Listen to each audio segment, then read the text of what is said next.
Bonsoir, bienvenue dans votre émission Dossier brûlant consacrée ce soir à l'entrepreneuriat des jeunes, plus spécifiquement au financement des projets des jeunes de sorte à résorber le taux de chômage dans le pays qui demeure, on le sait tous, une préoccupation majeure. Prenons les chiffres du 5e recensement général de la population et de l'habitation. C'est une population estimée à 20 505 155 habitants. Vous avez 32,6% de jeunes de 15 à 34 ans, une population essentiellement jeune. Et dans cet aéropage, vous avez 7,1% de taux de chômage au sens du BIT, le Bureau international du travail. Près de la moitié des jeunes de 15 à 24 ans ou de 15 à 34 ans ne sont ni dans l'emploi ni dans un programme d'éducation ou de formation. Donc, vous avez une population jeune synonyme de disponibilité de bras valides et de main-d'œuvre. Paradoxalement, cette population est confrontée très souvent au phénomène du chômage. Alors, question, est-ce que la fonction publique ou le secteur privé peuvent-ils absorber tous les demandeurs d'emploi titulaires de diplômes? Qu'en est-il des jeunes ruraux ou des femmes plus affectées par le chômage? En quoi l'entrepreneuriat des jeunes peut-il contribuer à résoudre ce problème? Quid des stratégies de promotion de l'emploi et de l'apprentissage en faveur des jeunes? Autant de questions qui seront posées à nos trois invités. Je m'en vais vous les présenter. Je vais commencer par ma droite, Younoussa Sanfo. Bonsoir. Bonsoir, monsieur. Vous êtes gérant d'entreprise. Vous êtes dans la cybersécurité, dans le digital. Vous êtes le fondateur de Horus Lab et vous êtes là pour nous parler de votre expérience en tant que gérant d'entreprise. Tout juste à côté de vous, nous avons Eric Télémicien. Bonsoir. Oui, bonsoir. Vous êtes économiste-chercheur. Vous êtes le président du réseau des Africains des jeunes chercheurs, section Burkina Faso. Effectivement. Et enfin, notre troisième vis-à-vis, Jean-Noël Bonkougou. Bonsoir. Bonsoir. Vous êtes économiste-chercheur également. Et vous êtes jeune expert, formateur à l'Académie du Conseil national de la jeunesse Burkina Faso, le CNJ. Exactement. Vous allez aussi également nous parler dans cette émission de cette académie qui vient juste d'être créée par le Conseil national de la jeunesse. Merci à vous trois d'être présents à cette émission. Alors, voyons ensemble cette image. Chaque année, des milliers de candidatures à la fonction publique. À titre d'exemple, vous avez en 2022 pour 6069 postes à pouvoir au niveau de la fonction publique. Cela s'entend, il y avait 2 106 962 candidats détenteurs de diplômes qui ont été enregistrés. D'abord, Jean-Noël Bonkougou, pour vous, quand vous imaginez, quand vous regardez, qu'est-ce que cela représente pour vous? Alors, suscite du moins. Bon, cela suscite en moi l'esprit de dire que les jeunes aujourd'hui, quand ils finissent leur cursus scolaire, veulent tout de suite travailler dans la fonction publique. Donc déjà, c'est cela, cet engouement pour ces jeunes diplômés-là de s'orienter. Pour eux, c'est la fonction publique qui permettra de résorber le chômage des jeunes. Or, pour moi, il faut regarder autrement. Voilà. Vu l'engouement des jeunes dans la fonction publique, il faut regarder autrement. Finalement, est-ce que ce n'est pas la fonction publique qui est très facile à résorber? Est-ce que ce n'est pas là-bas que les jeunes, tout de suite, quand ils ont leur diplôme, ils regardent, ils disent c'est là-bas qui est plus facile justement d'avoir un boulot rapidement, juste en passant les concours? Et M. Sanfo? Oui, moi je suis gérant d'un centre. Dans le privé? Ouais. Dans le privé, d'un centre de formation. Et notre cible, justement, est différente de la cible qui passe les concours parce que c'est une cible qui n'a pas de diplôme. Ce sont des gens que nous appelons les éléments flottants. Les éléments flottants sont des gens qui sont allés à l'école, mais qui n'ont pas eu de diplôme. Alors, ils ne peuvent prétendre au concours de la fonction publique et même parfois dans le privé, les diplômes sont demandés. Et nous proposons d'offrir des formations innovantes à des jeunes qui ont un niveau à partir de la 3e jusqu'en terminale et qui n'ont pas eu le bac. Nous proposons de leur... On va revenir sur vos initiatives, Okay. Mais en même temps, quand vous voyez ces milliers de jeunes l'engouement de ces jeunes autour de la fonction publique, qu'est-ce que vous ressentez, vous qui êtes dans le privé? Je pense que c'est culturel. La fonction publique est perçue comme un endroit sûr. Une fois qu'on y est, on reste toute sa vie jusqu'à sa retraite. Alors c'est rassurant pour la plupart de ceux qui veulent un emploi de se rabattre sur la fonction publique parce qu'une fois que c'est fait, c'est à vie. Il y a très peu de risques et culturellement, eh bien, même les parents conseillent à leurs enfants d'aller dans la fonction publique. Vous avez le sentiment, Eric, que les Burkinabés n'aiment pas trop prendre le risque. Si on parle de ce qu'il avance comme argument, la fonction publique, c'est rassurant d'y être. On passe toute une carrière, voilà, on n'a aucun risque à prendre. Effectivement, je le rejoins parce que moi, j'allais ajouter même socio-culturel. Okay. Voilà, depuis les années 60, le papa a travaillé à la fonction publique, il a pris sa retraite. Dès que tu as ton bac ou tu as un diplôme, on te dit non, Goury, tu vas t'insérer aussi. Finalement, dans la mentalité commune, on se dit, bon, si tu pars à la fonction publique, voilà, tu as l'avantage, tu peux prendre un prêt, réaliser tes rêves et tout. Donc, les gens n'ont pas cultivé le goût du risque. Contrairement par exemple aux anglophones, où eux c'est beaucoup plus l'entrepreneuriat qui est dans leur gène, ils voient ce que ça donne et ça marche. Mais ici, nous on est plus dans, comme dit le doyen, c'est beaucoup plus être rassuré, être serein, avec toujours les phrases célèbres au Burkina, ma petite maison, ma petite femme, ma petite voiture, vous voyez un peu l'idée. Donc les gens ne risquent pas. Et ceux qui risquent, quand ils cassent les nez, on les dit, voilà, tu as là passé tout ton temps à cours, voilà, ou si tu avais fait concours comme les autres, tu serais bien aujourd'hui, tout ça, bon. Donc effectivement, c'est socio-culturel. Okay. Et ça fait peur, hein, au contraire. Ah oui, pour 6 000 places, 2 millions de personnes, ça fait peur.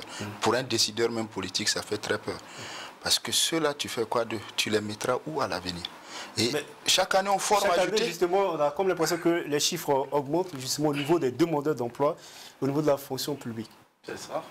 Chaque année, le chiffre ne fait qu'augmenter parce que également le taux de sortants à l'université augmente, le nombre d'étudiants augmente à l'université, donc il va de soi que le nombre de diplômés en fin de cycle augmente et la fonction publique aussi est très limitée en termes d'absorption de ces jeunes-là. Donc il faut créer l'alternative qui est l'entrepreneuriat des jeunes. Déjà cultiver en eux cet esprit-là, même étant à l'université, regarder l'adéquation entre formation universitaire et aussi l'auto-emploi des jeunes. La formation universitaire, c'est beaucoup plus général, ce qui fait qu'aujourd'hui, même quand on lance le concours, et tout le monde court vers la fonction publique. Parce que vous avez le diplôme, mais vous ne pouvez pas faire autre chose que d'aller vers la fonction publique. Parce que votre formation est purement théorique, purement générale, qui fait qu'aujourd'hui, c'est la fonction publique, tout le monde se rue vers la fonction publique.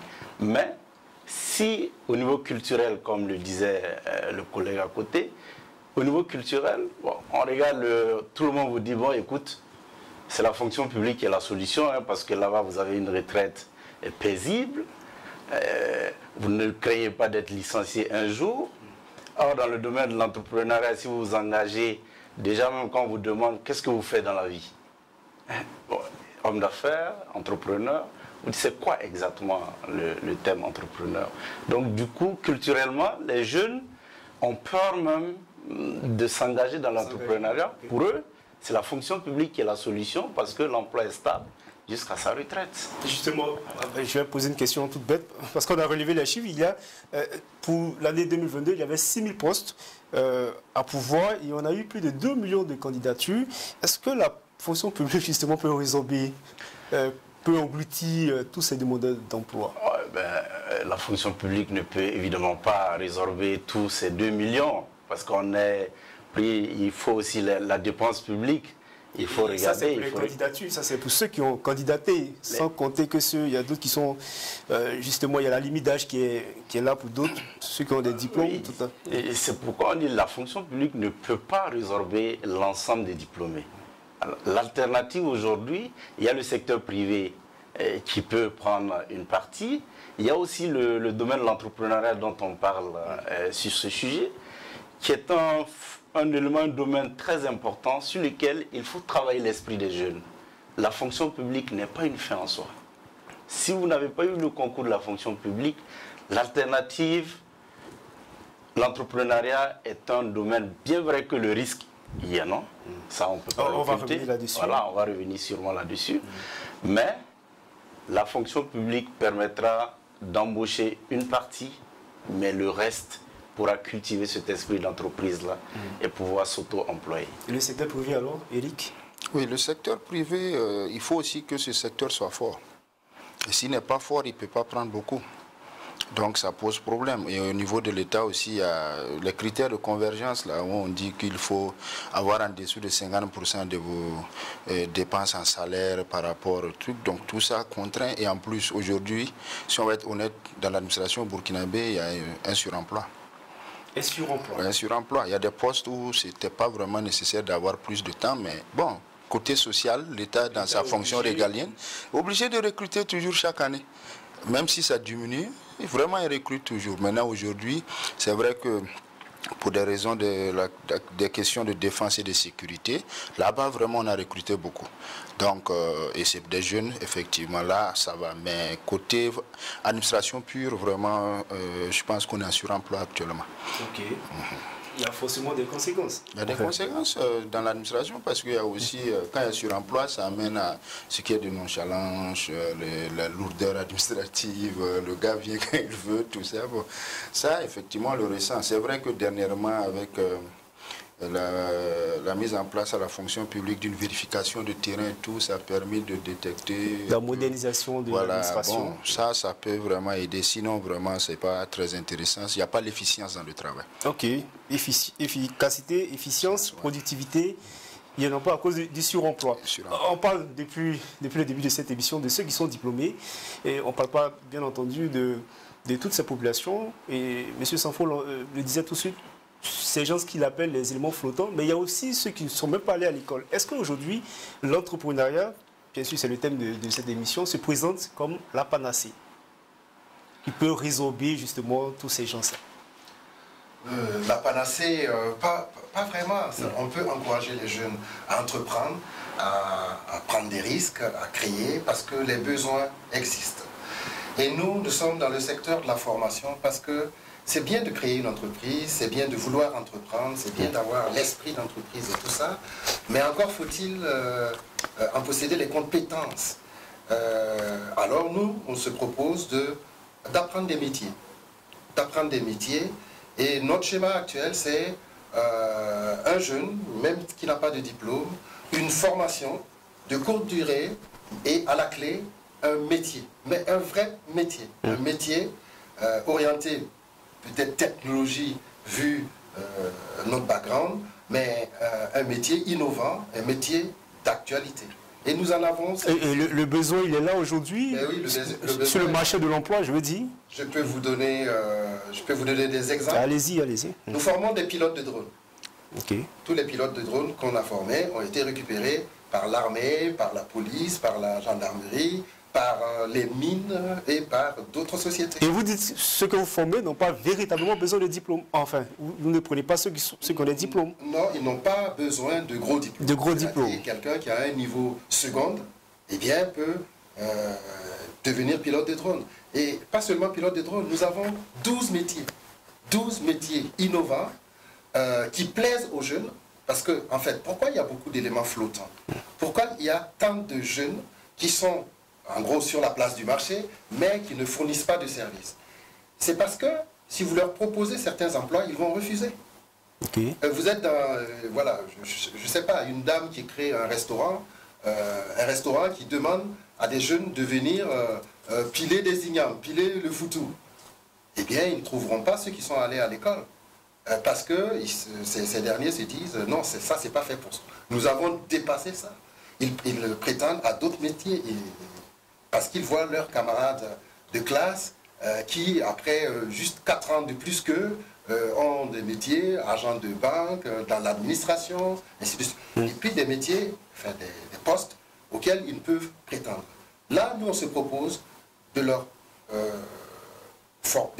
donner une formation qui débouche sur un métier concret. Je peux vous donner juste 2 exemples. Allez-y. Il y a pilote de drone. Pilote de drone, c'est quelqu'un qui maîtrise le drone, mais pas seulement le piloter, et toute la chaîne, c'est-à-dire la réparation, la maintenance et la gestion d'une flotte de drones. La formation fait entre 3 et 6 mois. D'ailleurs, 3 mois, on forme quelqu'un qui est opérationnel. On en a déjà formé qui sont opérationnels. Mais il y a aussi d'autres métiers dont on n'en parle pas. Des métiers qu'on a presque créés. Par exemple, agent de sécurité numérique. L'agent de sécurité numérique, c'est quelqu'un qui qui a une formation qui lui donne les compétences pour sécuriser un ordinateur ou un téléphone ou un compte sur les réseaux sociaux. Ok.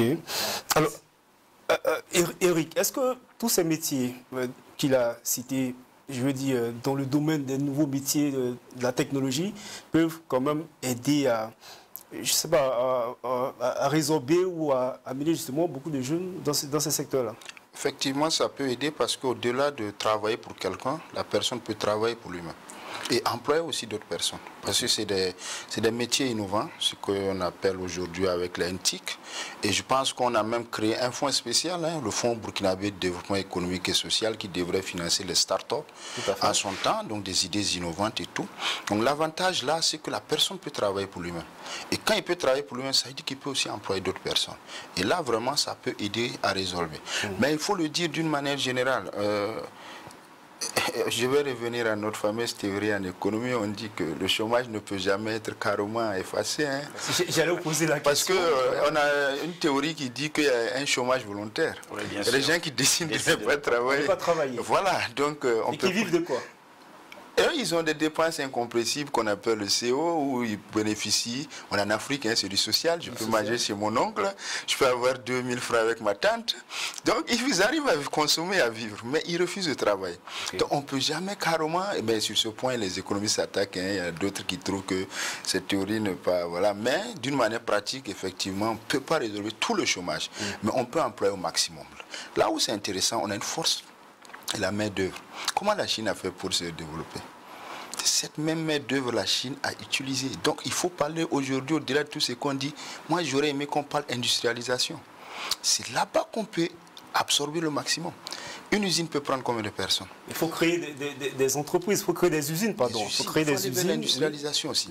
Parce qu'une usine peut prendre 2000 personnes. Une usine peut prendre 1000 personnes. Qu'est-ce qu'il faut faire? Soit on crée nos usines ici, soit on attire des grosses usines, des grosses industries qui sont à l'extérieur, qui peuvent venir investir au Burkina.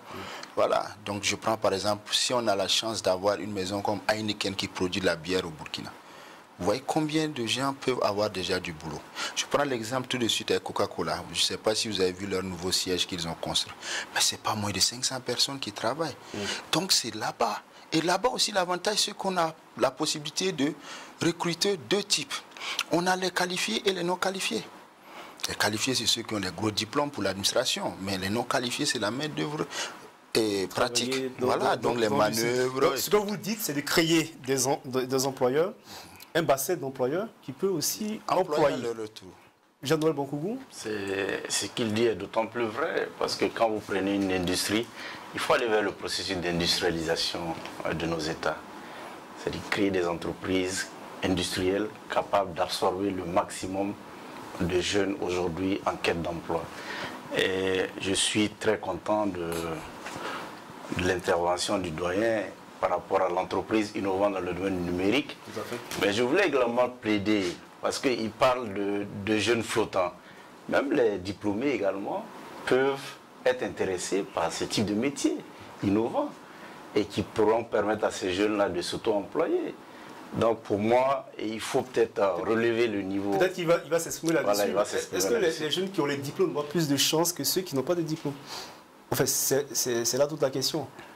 Oui, ils ont peut-être plus de chances, mais il faut peut-être élargir le champ. Ça permettrait également de résoudre la question du chômage des jeunes diplômés. Parce qu'aujourd'hui, ces jeunes diplômés-là se disent, bon, c'est un métier qui ne nécessite pas trop de réflexion. Et moi, j'ai une maîtrise ou j'ai un master, pourquoi aller faire les métiers où on n'a pas forcément besoin de diplôme? Et c'est là notre rôle.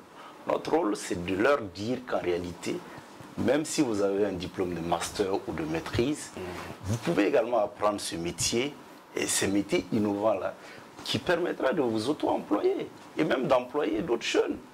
C'est ça, là. Je voulais ajouter juste quelque chose. Je ne sais pas si vous connaissez l'application Saflan. Tout à fait. C'est créé par un jeune Burkinabé quand il était étudiant. Il y a beaucoup de startups qui sont créées. Oui, mais aujourd'hui, l'emploi combien de personnes? Donc c'est vraiment, et ça permet de pouvoir recharger aussi bien les unités que de recharger des mégas pour votre connexion. Moyennant juste 50 francs. Mais il se fait de bons chiffres d'affaires. L'employé, c'est promotionnel. Donc, je pense que ce qu'il dit aussi, c'est très intéressant. On va revenir sur des exemples types, justement, de ces entreprises, de ces jeunes entrepreneurs. On va permettre à M. Sanfo de répondre à, à la suggestion de Jean-Noël Bonkougou sur l'élargissement, justement, de cette opportunité à ceux qui sont diplômés. Là.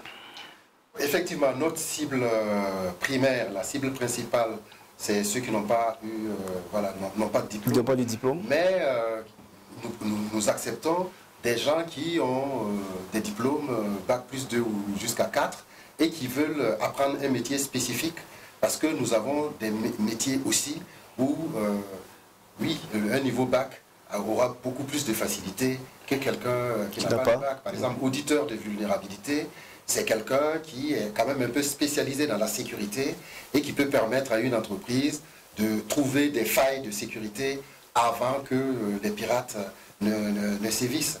Là, effectivement, les nouveaux bacs, des gens qui ont plus du bac, peuvent y postuler. Peuvent postuler. Et nous acceptons justement ce type de candidature. Alors, notre cible primaire, c'est ceux qui n'ont pas de diplôme. Ce que vous appelez les éléments flottants. Les éléments flottants. Avant de refermer ce chapitre concernant justement ceux qui sont diplômés, parce que depuis le début de l'émission, on ne parle que des diplômés, il y a aussi les ruraux par rapport à l'entrepreneur, cela s'entend. Et justement, là je pouvais poser la question à Jean-Noël Bonkougou, on n'a pas défini ce qu'est un entrepreneur de façon scientifique. Qui est entrepreneur, qui ne l'est pas? Bon, de façon scientifique, la définition n'est pas typique pour dire, bon, voici tel acteur est entrepreneur et tel ne l'est pas. Moi, j'ai toujours dit que tout le monde, par essence, est entrepreneur. Parce que l'entrepreneuriat, c'est quoi? C'est le fait de pouvoir créer, de mûrir l'idée et créer une entreprise, créer des activités qui permettent de développer l'activité économique. Donc, toute personne qui s'engage dans cet état de fait est un entrepreneur. Donc aujourd'hui, pour moi, l'entrepreneur, c'est celui qui crée de la richesse. Voilà. C'est celui qui crée la richesse. J'ouvre un kiosque, aujourd'hui, je suis un entrepreneur. Vous ouvrez, par essence, vous êtes un entrepreneur, parce que vous avez déjà mûri l'idée. Parce qu'on n'ouvre pas le kiosque comme ça du jour au lendemain. Parce que vous êtes assis, vous avez constaté un gap dans un secteur, parce qu'il y a la restauration qui manque, vous avez fait votre petite étude de marché, et vous regardez, vous voulez offrir votre offre, en termes de café, de riz, de restaurant à quelque part. Donc déjà, vous contribuez au développement économique. Donc par essence, vous êtes entrepreneur. Vous êtes entrepreneur. Voilà. Alors, on va parler de politique d'incubateur. Je pense que vous avez évoqué en filigrane, Eric Télémicien, cette politique d'incubateur. Est-ce qu'il faut cela justement pour permettre aux entrepreneurs de pouvoir s'en sortir et de développer une culture entrepreneuriale dans notre pays? Effectivement, si vous avez remarqué, ces 5 dernières années, il y a eu beaucoup d'incubateurs qui ont été créés, financés, aussi bien par je peux dire, le secteur privé, par des partenaires. Donc, même par exemple, l'ambassade de France a un truc là, la ruche, où j'ai donné des formations là-bas. Vous avez assez même l'ambassade des États-Unis et tout. Mais l'idée vraiment de l'incubateur, il faut bien l'expliquer. Ce n'est pas forcément qu'on va vous donner un financement. On vous donne un local, d'abord de 1, pour vous installer. On vous met en réseau, donc vous aurez trouvé d'autres entrepreneurs qui sont sur des projets. On vous met toute disposition technique pour vous permettre de pouvoir réaliser votre projet. Je vous prends un exemple. J'ai un vieux projet que je n'ai jamais pu le faire parce que j'ai essayé, j'ai vu que les gens ne croyaient pas trop. Alors je me suis dit en temps, est-ce que ce n'est pas mieux de mettre au tiroir? Par exemple, je voulais faire ce que nous on a appris au YALI, c'est-à-dire Young Africa Leader Initiative du président Obama. On a appris ce qu'on appelle le crowdfunding. Le crowdfunding, c'est-à-dire se mettre ensemble pour mobiliser des ressources et on finance un projet. Donc l'idée était au départ d'avoir une plateforme. Ça ressemble un peu de la coopérative. De la coopérative. Et maintenant on choisit les projets et chacun décide de mettre. L'idée c'est de mettre le montant le plus petit qui ne te dérange pas. Donc si on veut 1 million, on peut dire aux gens, voilà un peu. C'est comme aujourd'hui l'actionnariat populaire, un peu l'idée. Mais c'était un peu plus ça. Mais les gens n'ont pas adhéré à l'idée, on a déposé. Par exemple, ça, si c'était dans un incubateur, on allait me mettre en réseau avec d'autres entreprises qui font la même chose un peu partout, partager l'expérience. Et l'avantage de l'incubateur, il faut que ce que tu proposes soit technique.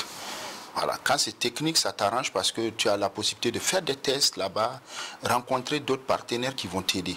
Maintenant, l'incubateur ne s'arrête pas là. Logiquement, ce n'est pas tous les incubateurs. D'autres incubateurs partent jusqu'à la recherche de financement. Donc, ils accompagnent les incubés jusqu'à la recherche de financement. Mais la plupart du temps, actuellement, c'est juste le côté aspect technique, on vous aide, mais le financement, ils ne mettent pas en accent. Et je vous donne une information. L'Université de Ouaga a un incubateur. C'est le Ouaga. Joseph Kizerbo. Voilà, un incubateur qui sera d'ici là très opérationnel. Et je travaille sur le projet d'installation où vraiment l'idée c'est de former, comme il a dit, déjà à l'université, donner la possibilité aux étudiants d'entreprendre. De telle sorte quand il sort, il n'a plus besoin d'aller écrire j'ai l'honneur quelque part sur un bout de papier. J'ai l'honneur, c'est rassurant. Voilà. Mais je vous donne, permettez-moi juste de faire en 30 secondes. Vous savez, le premier plus grand entrepreneur de tous ceux qui sont autour de l'université de Ouaga, c'est un monsieur qui a fait 7 fois la première année à peu près, je tais le nom, et il a fait les dérogations, puisqu'on peut faire... 7 fois la première année. Voilà, il fait, si ça ne marche pas, il redouble l'année prochaine, comme il ne peut pas, il faut faire une dérogation. Tout à fait. Il s'est assis, il a réfléchi, il a commencé par le salon de coiffure. Et nous tous on partait se coiffer. Mais aujourd'hui, l'un des plus grands coins, hein, là on fait les impressions, on fait les photocopies, c'est l'un des tout premiers. Et il s'est sorti dans la vie comme ça. Okay. Voilà, c'est mieux que d'aller faire un bac plus 4 et puis il n'y a rien dans la poche. Alors, on va évoluer dans le débat. Alors, aujourd'hui, vous avez relevé l'aspect formation qui est très important parce que, comme Jean-Noël Boncourt l'a dit, c'est... L'enseignement est beaucoup plus général. Au sortir de l'université, il faut aller encore se performer. Et là, on a besoin des gens comme M. Sanfo qui donnent des formations professionnalisantes pour des nouveaux métiers, pour ce qui est de son cas. Mais pour ceux qui sont des ruraux, qu'est-ce qu'on en fait? Alors, pour ceux qui sont des ruraux, ils sont pas mis hors circuit. Non, ils ne sont pas mis hors circuit. Si vous regardez aujourd'hui, il y a beaucoup d'ONG qui interviennent dans ce domaine, qui s'occupent du cas de ceux qui sont dans le secteur rural. Aujourd'hui, l'entrepreneuriat agricole, où est-ce que vous allez entreprendre si ce n'est pas dans le milieu rural? Voilà, vous entreprenez, si vous voulez faire de la pisciculture, par exemple, si vous voulez faire de l'élevage, c'est un milieu rural. Et vous avez besoin des jeunes qui sont dans le milieu rural pour employer. Donc, ils ne sont pas en marge de cette politique d'entrepreneuriat. OK. Alors, comment amener justement ces jeunes universitaires qui ont un bac plus 4, un master, les amener justement vers vers la pisciculture, l'agriculture? C'est de l'entrepreneuriat, comme on le dit. Bien sûr. Donc, pour moi, ces jeunes qui ont le master, la licence ou même plus, et déjà il faut travailler, c'est même depuis l'université, hein, il faut travailler à leur donner une éducation, une culture entrepreneuriale, de telle sorte que même quand ils sortent et qu'ils ont une formation de l'enseignement général, qu'ils se disent, si je finis et que je n'ai pas la possibilité d'être employé par la fonction publique, j'ai d'autres métiers sur lesquels je peux, il y a l'entrepreneuriat agricole. Déjà, c'est un peu culturel, comme on l'a dit au début. Déjà, les parents même, il faut qu'on les sensibilise, parce qu'il y a d'autres qui veulent faire de l'agriculture, mais on te dit, ben, écoute, je n'ai pas payé tes études pour que tu partes voilà, au village, pour aller cultiver. Déjà, c'est démotivant pour un jeune qui peut-être a passé plusieurs fois le concours, qui ne gagne pas le concours. On lui dit, bon, écoute, pourquoi tu pars au village? Le cursus scolaire, c'est quand même assez long. C'est quand même assez long. Pourquoi tu pars au village? Il faut rester en ville. Quelle que soit la situation, tu pourras trouver. Ah, il faut emmener ce jeune diplômé à risquer, à se dire, tiens, même sans la fonction publique, tu peux t'en sortir. Tel domaine et tel domaine, le domaine agricole aujourd'hui, c'est vraiment un pôle important de développement de richesse aujourd'hui. La sécurité alimentaire dont on parle tant. Aujourd'hui, si on encourage ces jeunes en fin de carrière ou en fin de cursus universitaire, pardon, de pouvoir investir dans le domaine agricole. Je parle plutôt, c'est le secteur agro-silvo-pastoral, parce que c'est un ensemble.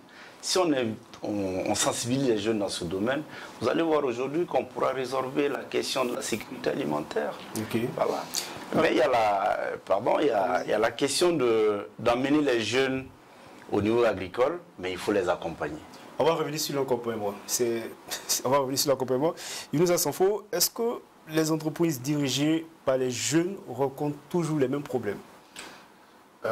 Au-delà de ce qu'on a relevé, le manque de formation, de compétences, est-ce que les entreprises qui sont créées, quand vous regardez justement dans votre secteur, est-ce que les jeunes qui créent des startups rencontrent toujours les mêmes problèmes?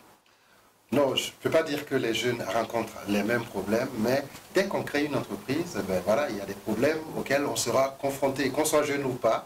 Dès qu'on a créé une entreprise, on va apprendre la vie de l'entreprise, on va subir des échecs, on va corriger, et c'est ainsi qu'après quelques années, on devient un entrepreneur aguerri qui a certes fait des erreurs, mais a pu les corriger.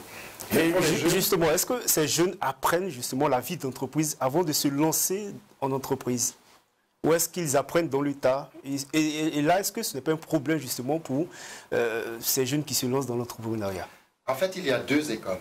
Okay. Il y a une école qui dit j'apprends à créer l'entreprise en allant dans une école de création d'entreprise. Je passe plusieurs années et j'apprends. Et quand je créerai mon entreprise, j'aurai moins de problèmes. Sauf que ce n'est pas tout à fait ça. La théorie. Voilà, ça c'est théorique. Et quand on crée son entreprise, on est confronté à certains problèmes et on va les corriger au fur et à mesure. Donc, faire des erreurs, ce n'est pas ça le problème. Le problème aujourd'hui, surtout pour les jeunes, ce sont les moyens. On crée une entreprise, si on n'a aucun financement, ben, on aura du mal à être compétitif. Et c'est là que, oui, il y a de bonnes nouvelles qu'on entend ces derniers temps. L'État veut proposer des solutions avec les établissements financiers de façon à ce que ces jeunes-là n'aient pas trop de difficultés pour obtenir des financements. Mais bon, il faut quand même une éducation d'entreprise parce qu'il ne s'agit pas non plus de donner des financements à des jeunes qui vont... Justement, l'État accompagne les jeunes à travers des fonds. Il y a le fonds d'appui au secteur informel, le fonds d'appui à la petite entreprise, le fonds d'appui aux initiatives des jeunes, le FEJ. Il y a beaucoup de fonds, beaucoup de financements. Je prends juste un chiffre. Pour le FEJ, entre 2020 et 2021, il y a eu 634 entreprises qui ont été financées. Enfin, 634 projets de jeunes qui ont été financés rien que par le FEJ. Alors que dans le même temps, Eric... Oui, j'allais juste dire une chose. D'abord, par rapport à ce que le doyen disait tout à l'heure et tout. Vous savez, on ne dit pas la vérité aux gens. Ah bon? Ouais. On dit d'entreprendre, c'est vrai. Mais il faut lui dire aussi que c'est un parcours. C'est comme l'école. Tu vas apprendre, tu vas chuter, mais il faut toujours briller, te relever. On ne leur dit pas ça. Donc quand le gars il commence une année, 2 ans, il referme. Et il repart travailler dans une autre entreprise. Pourquoi cela? Et le doyen a parlé d'une chose importante. Si tu n'as jamais travaillé pour quelqu'un, tu ne pourras jamais travailler pour toi. Cette phrase, c'est un adage d'un sage africain, mais ce n'est pas faux. Parce que quand tu travailles pour quelqu'un, tu apprends. Et quand tu vas travailler pour toi, tu pourras appliquer. Alors, je reviens rapidement à votre question. Vous avez... donc vous dites, avant de se lancer en entreprise, il faut travailler pour quelqu'un. C'est ce que vous dites? Logiquement, mais même si tu n'as pas pu travailler pour quelqu'un, fais un stage, quelque chose, pour apprendre même comment une entreprise est organisée, comment on prend des décisions, comment on essaie d'organiser et chercher les marchés, comment le service marketing fonctionne, comment un service financier fonctionne. Les ressources humaines, tu comprends rien et tu te lèves, tu crées une entreprise, c'est moi le DG. Ben, je te donne un an, tu vas fermer. Et par rapport à votre question, tout à l'heure... Sur les fonds, voilà, sur les fonds, là, c'est ma bagarre de tous les temps. On a trop de fonds de 1. De 2, pendant longtemps, on a exploité ces fonds à des fins politiques. À l'approche, parce que le petit est de tel parti, on t'appelle, on te donne. Pour un besoin de 10 millions, on te donne 300 000. Qu'est-ce que tu vas faire avec ces pas bouffés? Et c'est ce qui s'est passé dans beaucoup de campagnes. Ça, il faut avoir le courage de reconnaître. Que ce soit le FEJ, le FASI. On donne Ok, une femme qui fait une petite activité génératrice de revenus, je prends l'arachide, tu lui donnes 300 000, elle va s'en sortir. Mais quelqu'un qui vient avec un projet où il a besoin de tracteurs, de forage dans sa ferme, et puis tu lui donnes 400 000 ou bien 500 000, il va faire quoi avec? Il va bouffer. Donc il faut repenser carrément nos fonds. Et il y a des fonds, je pense qu'il faut même les fusionner. Parce qu'il y a trop de fonds et l'efficacité réelle, on ne le voit pas. Aujourd'hui, si on demande à tous ceux qui ont été financés de faire le suivi, vous allez trouver que le 3/4 ont fermé. Ils ont pris l'argent bouffé autour. Et je termine. Ma solution pour ce problème que j'ai toujours dit sur les plateaux, l'État, en donnant ses fonds, n'a qu'à donner des fonds réels. Des fonds réels. Le gars a demandé 10 millions, donnez-lui les 10 millions. Mais on ne donne pas pour donner. On forme, c'est vrai, mais il faut que l'État rentre dans le capital de ce projet en tant qu'actionnaire, co-actionnaire du projet. À ce moment, il n'y a aucune chance que le gars bouffe les 10 millions d'abord, parce que l'État a un droit de regard sur la gestion de son entreprise. Et de deux, il va se mettre au sérieux. Et l'État, en tant que co-actionnaire, peut l'aider même à prendre certaines décisions et faciliter même la réussite de l'entreprise. Sinon, c'est pour appeler quelqu'un, lui donner comme ça et puis le laisser partir. Vous connaissez les conséquences. Et vous êtes sûr que si l'État rentre comme actionnaire, tout va bien se passer? Tous ces projets, je pense. Vous pensez? Je pense, parce que c'est une idée que j'ai proposée il y a longtemps qui n'a jamais été essayée. Et essayer, c'est pas mauvais. Essayer, c'est pas mauvais. Oui, j'en ai beaucoup sur la question du financement avec les différents fonds, le FEJ, le FASI et tout le reste. Oui, je suis d'avis avec le collègue en matière du nombre de fonds. Maintenant, il faut qu'il sache que techniquement, la fusion des fonds, il faut émane d'une volonté politique. Voilà, techniquement, c'est difficile à l'intérieur. Il faut une volonté politique pour pouvoir les fusionner. Et je suis d'autant plus encore d'avis avec lui par rapport à la question du montant accordé aux jeunes. Quand vous prenez le FEJ, vous avez de 200 000 à 2 millions. Même si vous... Ça, ce sont les textes du FEJ, hein, il ne peut pas aller au-delà. Si vous déposez un dossier de 3 millions, 4 millions, on regarde en fonction de la disponibilité des ressources. On dit, bon, écoute, on peut vous donner 200 000. Mais est-ce qu'un jeune qui demande peut-être 3 millions, 2 millions avec 200 000, est-ce qu'objectivement, il peut s'en sortir? Donc, d'où la question de la réforme de ces institutions financières étatiques que l'État a mis en place pour accompagner les jeunes. Donc, il faut réformer même la question de la gestion de ces fonds-là par nos différents responsables. Et pour moi, il faut endosser ces fonds à des programmes. Déjà, quand on veut financer l'entrepreneur ou le jeune diplômé qui vient de sortir, en amont, le former en éducation financière pour qu'il sache que l'argent qu'on va lui remettre, c'est le fonds de l'État. C'est l'argent du contribuable. Il doit rembourser. Voilà. Même si on vous donne 200 000, vous devez rembourser. Donc, il faut des mesures coercitives de telle sorte que le monsieur, il est formé en éducation financière et en gestion d'entreprise avant même de lui donner les ressources. À ce moment, vous avez le temps de suivre le projet. C'est une sorte d'incubateur, comme Eric le disait. Mais là, c'est le ministère qui accompagne et qui sait, vous avez 200 jeunes que nous suivons. Et ces 200 jeunes sont aptes à avoir du financement. Et ces techniciens qui les accompagnent, ils savent que tel jeune, si on lui donne 1 million, il pourra s'en sortir. Tel jeune, si on lui donne 2 millions, il pourra s'en sortir. En fonction de la formation, on peut regarder. Est-ce qu'il n'y a pas beaucoup de dossiers qui sont déposés justement sur la table de ces dispositifs publics de financement, ce qui fait que voilà, on est obligé, enfin l'État est obligé justement de financer en majorité ces projets. Parce que comme il a dit, une dame vient avec un projet d'arachide, on lui donne 300 000 francs, alors qu'il y a des projets qui exigent la mobilisation de beaucoup de ressources très importantes. Oui, mais c'est de ça qu'on parle de la réforme. Parce qu'aujourd'hui, si vous prenez beaucoup de dossiers, parce que c'est la quantité, tout à fait. Voilà, et non la qualité des financements. Et là, un jeune qui prend 200 000, interrogez-lui 2 ans ou 5 ans après. Est-ce que le projet d'entreprise que vous avez, 2 ans, 3 ans après, vous avez pu, à travers le fonds qu'on vous a donné, pouvoir continuer l'exercice? Il y a des entrepreneurs qui bénéficient de 200 000, 300 000 francs CFA, ce que vous dites, justement dans les financements publics de l'État. Oui, je vais juste ajouter à ce qu'il a dit. Si vous financez une dame qui fait arachide 300 000, elle va employer combien de personnes? maximum 2. Mais si vous financez quelqu'un à hauteur de 10 millions pour une ferme emploie combien de personnes? Donc vous voyez que tous les projets en fonction du montant, l'impact, même sur le chômage, sur le recrutement, sur l'emploi n'est pas le même. Mais bon, pendant très longtemps, on appelle les gens. Regardez quand vous dites qu'on appelle. Il y a des candidatures qui sont déposés, il y a des projets qui sont déposés au niveau de ces dispositifs publics. Il ne faut pas qu'on se cache, il y a trop de favoritisme en son temps. On appelle quelqu'un qui va dire, petit, monte ton dossier, viens, on te donne, bon, je donne pour moi. Je vous assure qu'il faut que les gens s'assument. Si on veut vraiment résoudre le problème, on n'a qu'à se dire la vérité. Et puis on résout le problème. Il ne faut pas qu'on se cache.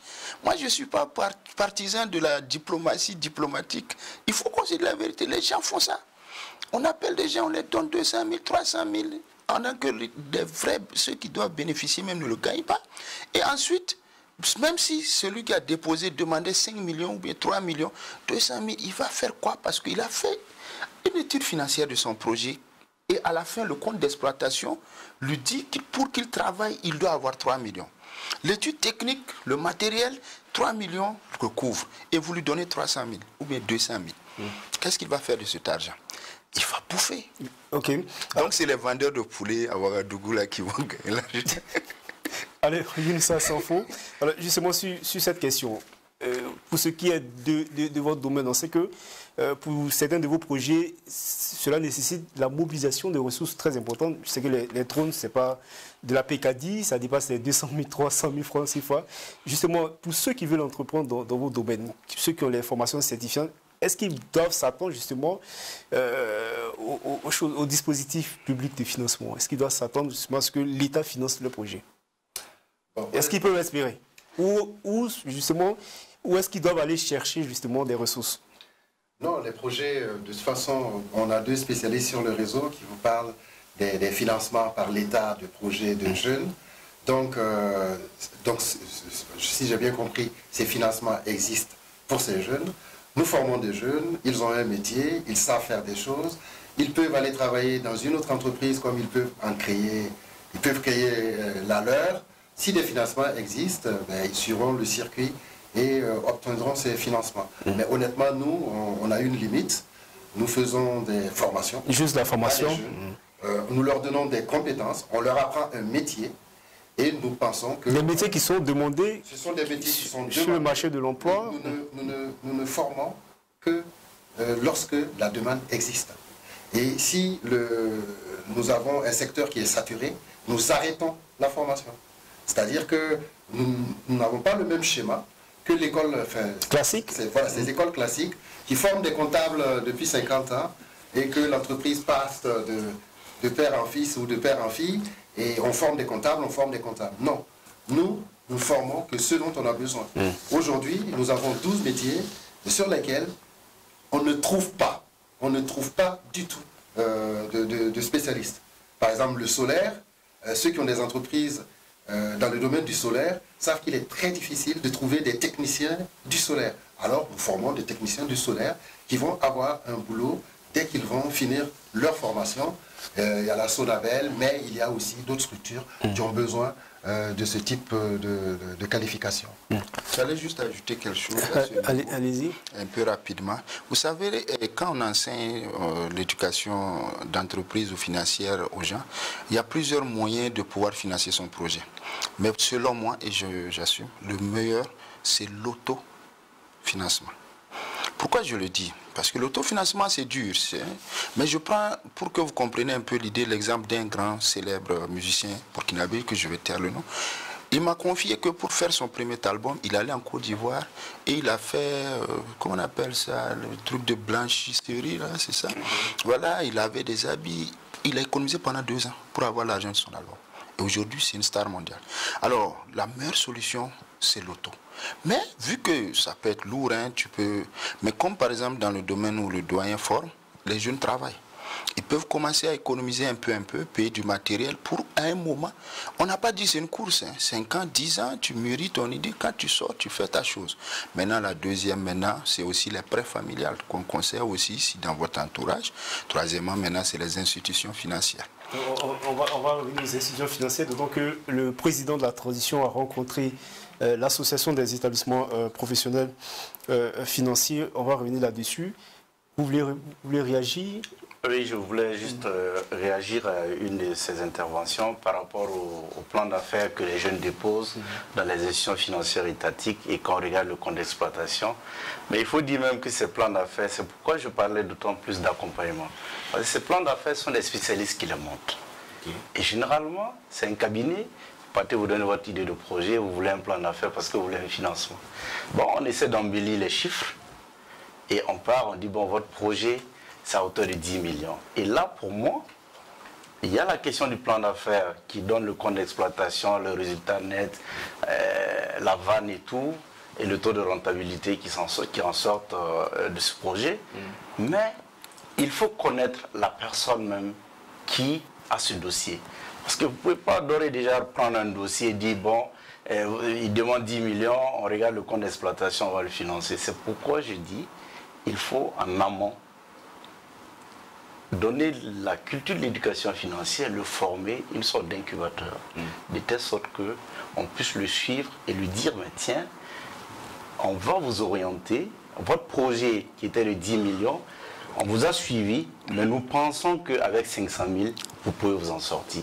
Nous pensons que le projet qui était de 10 millions peut même être réévalué à 15 millions, mais voici la structurabilité à vous financer. Donc, ces personnes qui le forment deviennent en même temps des conseillers pour ces jeunes entrepreneurs, de telle sorte à pouvoir les suivre dans le remboursement des prêts qu'ils prennent au niveau de ces structures financières de l'État. Un remboursement qui est problématique. Les institutions financières étatiques n'arrivent pas justement à recouvrir. C'est là je parle de la réforme de ces institutions. Il faut qu'à l'intérieur, même la gestion de ces structures-là, il faut revoir. Pourquoi mettre des mesures coercitives? Parce que si vous regardez sur 5 ans, bon, j'ai mon voisin qui a pris peut-être 2 millions et n'a pas encore payé, et moi je prends 2 millions. Vous êtes tous des citoyens du Burkina. Si lui n'a pas payé, comment je vais payer? Mais déjà, s'il y a des mesures coercitives, et s'il prend, il sait qu'il a 3 ans pour payer, il faut qu'il paye. Mais ces mesures coercitives ne sont pas contraignantes au sein de cette structure financière. Ce qui fait que beaucoup de jeunes aujourd'hui, quand on leur donne peut-être 300 000 ou 500 000, ils se disent, bon écoute, tiens, moi je pourrais prendre ça, faire autre chose, et je suis sûr qu'on ne va même pas me poursuivre. Donc c'est pourquoi je dis, et ces réformes-là, il faut en tenir compte. Faut-il alors se retourner vers les établissements financiers privés, notamment les banques? Et là, on en vient justement à cette question de garantie. D'abord, avant la rencontre avec le président de la transition, justement, ces établissements qui demandent des garanties. Très souvent, vous avez les maisons que les banques demandent ou les DAT, les comptes bloqués. Est-ce que les jeunes, justement, peuvent avoir ces garanties-là avant de pouvoir bénéficier justement de cet argent-là, Eric? La dernière fois sur l'émission, j'ai dit, si j'ai cette garantie, je la vends et je me lance. Je n'ai pas besoin de votre argent. Je n'ai pas besoin de l'argent de la banque. En fait, aujourd'hui, le problème, nos banques sont des banques commerciales. Si vous avez la garantie que les banques demandent, vous n'avez plus besoin de l'argent. Je la vends et je me lance. Aujourd'hui, nos banques sont des banques commerciales. Et elles sont très frileuses en matière de crédit concernant les crédits de consommation. Leur objectif, parce que là-bas, c'est rapide. Le gars s'en est sur 5 ans, il se paye sa BM, il construit, on le coupe, voilà, c'est rapide. Mais financer quelqu'un, il va aller se retrouver à 75 km en train de faire une ferme d'élevage de porc. Il trouve qu'il y a trop de risques, et si une maladie vient et tout. Donc nos banques sont beaucoup plus des banques commerciales. C'est pour cela on met une batterie de garanties, même souvent, toi-même tu te décourages, tu ne reviens plus, quoi. Maintenant, ce qui est bien dans l'esprit de ce que j'ai compris du président, il veut qu'il y ait un fonds qui sera un fonds comme une garantie pour tous ceux qui vont demander à la banque maintenant de financer, parce qu'effectivement on va étudier des cas, on va sélectionner ceux qui seront sélectionnés. Il faut être sérieux dans les projets. Voilà. À ce moment, le fonds de l'État devient une garantie. Donc ça remplace le besoin de garantie que la banque a besoin pour le financer. Et à ce moment-là aussi, il faut vraiment, comme on l'a dit, vraiment bien organiser l'esprit de la chose. Des formations, des suivis, tout de telle sorte que ceux qui vont prendre ces prêts au nom de la nation, parce que là c'est un fonds national, au nom de la nation, puissent non seulement rembourser, mais arriver à fructifier cet argent pour pouvoir permettre à la génération prochaine qui vient déposer d'avoir aussi de l'argent pour qu'on le refinance. Donc, Le problème en Afrique, nos banques pendant très longtemps se comportent. On avait d'abord des banques nationales, hein, mais avec la mauvaise gestion et l'arrivée des passes, des programmes d'action, on a demandé à l'État de se retirer de beaucoup de choses. Donc certaines banques nationales se sont retrouvées. Sinon, on avait même une banque agricole au Burkina. Et c'est vrai qu'on a repris une nouvelle banque encore agricole. Mais c'est pour dire que dans l'esprit, aujourd'hui, les banques qui s'installent au Burkina, SGBB, c'est pour venir faire son commerce. Je prends l'exemple. Oui, quoi, les Marocains, tout ça, ils viennent pour chercher l'argent. Bon, vous l'avez dit de financer sans garantie. Donc c'est une très bonne initiative, mais ne nous précipitons pas. Faisons les choses dans un esprit bien organisé, de telle sorte que tous les jeunes, on n'a pas besoin de beaucoup, même si on a eu 100 personnes. Justement, la question est, comment l'État qui n'arrive pas justement à suivre les fonds publics, notamment les FASI, le FEJ, n'arrive pas à recouvrer les créances données à ces jeunes-là, comment l'État peut, avec ce fonds souverain, s'il venait à être exécuté, suivre de près ces jeunes et recouvrer les créances? C'est les banques maintenant qui vont poursuivre ces jeunes pour que le paiement, ce n'est plus l'État. L'État fait juste la garantie. Ok, mais sans faux. Comment vous voyez justement tout ça, toutes ces propositions pour soutenir, pour financer réellement les jeunes? Bon, pour être honnête, je ne suis pas très au fait de toutes ces structures de financement et tout ça. Pour vous, si vous avez des conseils à donner aux jeunes qui veulent se lancer en entrepreneuriat pour trouver de l'argent? Oui, des choses très intéressantes ont déjà été dites par les deux collègues. Parfois, il vaut mieux financer soi-même ses projets.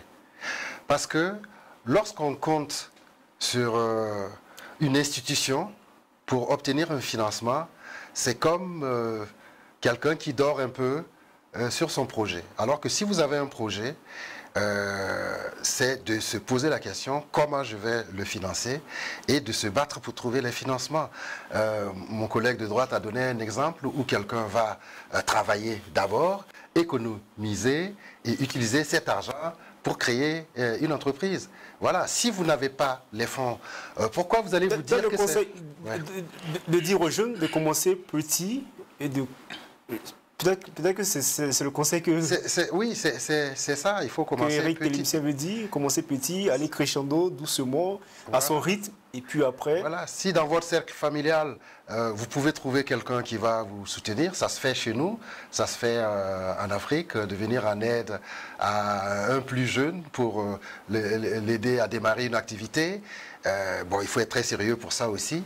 Et puis, voilà. Et puis, en dernier recours, on peut faire appel à un organisme de financement, mais ça c'est un parcours du combattant parce que les questions de garantie, les questions de comment tu vas nous payer et tout ça vont se poser et parfois effectivement ces organismes sont frileux. C'est beaucoup de nuits d'insomnie. Oui, pour un jeune qui parfois n'a pas d'expérience, mais parfois n'a pas de formation.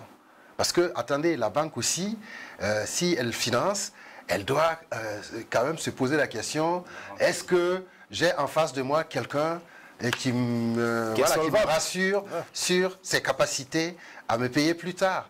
Bon, donc, si l'État peut... La banque ne fait pas de charité. Mais voilà, maintenant, si l'État peut garantir cela pour que le jeune puisse avoir une formation, ben oui, que l'État le fasse. En parlant de formation, on va peut-être...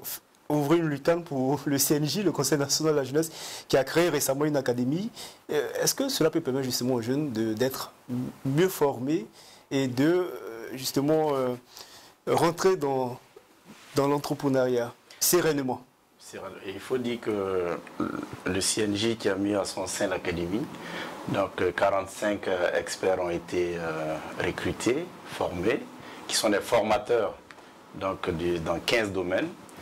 Donc c'est pour former les jeunes sur les questions d'éducation financière, sur les questions de montage de plan d'affaires, sur l'esprit entrepreneurial et même sur la prise de décision ou la participation à la prise de décision des jeunes dans beaucoup de domaines.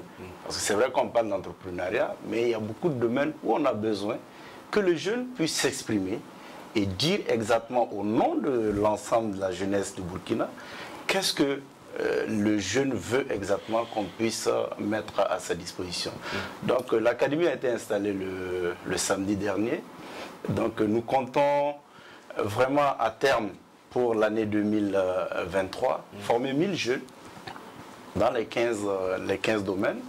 Et parlant de l'intelligence économique, entrepreneuriat, recherche de financement, il y a l'entrepreneuriat agricole, il y a la diplomatie, des relations internationales, il y a la communication. Donc c'est un ensemble de packages que le CNJ a mis en place pour pouvoir accompagner les jeunes dans l'entrepreneuriat et développer l'esprit d'entreprise et de partant les accompagner pour une insertion socio-professionnelle.